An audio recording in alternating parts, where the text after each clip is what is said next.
بسم اللہ الرحمن الرحیم۔ السلام علیکم۔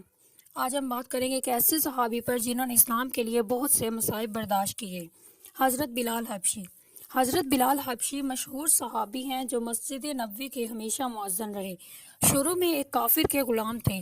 امیہ بن خلف جو مسلمانوں کا سخت دشمن تھا، ان کو سخت گرمی میں دوپہر کے وقت تپتی ہوئی ریت پر سیدھا لٹا کر ان کے سینے پر پتھر کی بڑی چٹان رکھ دیتا تھا تاکہ وہ حرکت نہ کر سکیں، اور کہتا تھا کہ یا اس حال میں مر جائیں گے اور اگر زندگی چاہیں گے تو اسلام سے ہٹ جائیں گے، مگر وہ اس حالت میں بھی احد احد کہتے تھے، یعنی معبود ایک ہی ہے۔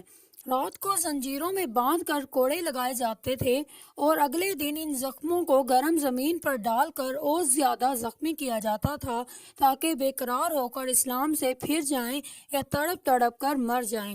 عذاب دینے والے اکتا جاتے، کبھی ابو جہل کا نمبر آتا، کبھی امیہ بن خلف کا اور کبھی اوروں کا، اور ہر شخص اس کی کوشش کرتا کہ تکلیف دینے میں زور ختم کر دے۔ حضرت ابوبکر صدیق رضی اللہ تعالی عنہ نے اس حالت میں دیکھا تو ان کو خرید کر آزاد فرمایا۔ چونکہ عرب کے بت پرست اپنے بتوں کو بھی معبود کہتے تھے، اس لیے ان کے مقابلے میں اسلام کی تعلیم توحید کی تھی، جس کی وجہ سے حضرت بلال رضی اللہ تعالیٰ عنہ کی زبان پر ایک ہی ورد تھا۔ یہ عشق کی بات ہے، ہم جھوٹی محبتوں میں بھی دیکھتے ہیں کہ جس سے محبت ہو جاتی ہے اس کا نام لینے میں لطف آتا ہے، بے فائدہ اس کو رٹا جاتا ہے، تو اللہ کی محبت کا کیا کہنا جو دین اور دنیا میں دونوں جگہ کام آنے والی ہے۔ یہی وجہ ہے کہ حضرت بلال کو ہر طرح سے ستایا جاتا تھا، سخت سے سخت تکلیفیں پہنچائی جاتی تھیں، مکہ کے لڑکوں کے حوالے کر دیا جاتا تھا کہ وہ ان کو گلی کوچوں میں چکر دیتے پھرے اور وہ کہتے تھے کہ اللہ ایک ہے، معبود ایک ہے۔ حضرت بلال اسی بات کی رٹ لگاتے تھے۔ اسی کا یہ صلہ ملا کہ پھر حضور کی دربار میں مؤذن بنے اور سفر حضر میں ہمیشہ اذان کی خدمت ان کے سپرد ہوئی۔ حضور کے وصال کے بعد مدینہ طیبہ میں رہنا اور حضور کی جگہ کو خالی دیکھنا مشکل ہو گیا، اسی لیے ارادہ کیا کہ اپنی زندگی کے دن جہاد میں گزار دوں، اس لیے جہاد میں شرکت کی نیت سے چل دیے۔ ایک عرصے تک مدینہ منورہ لوٹ کر نہیں آئے۔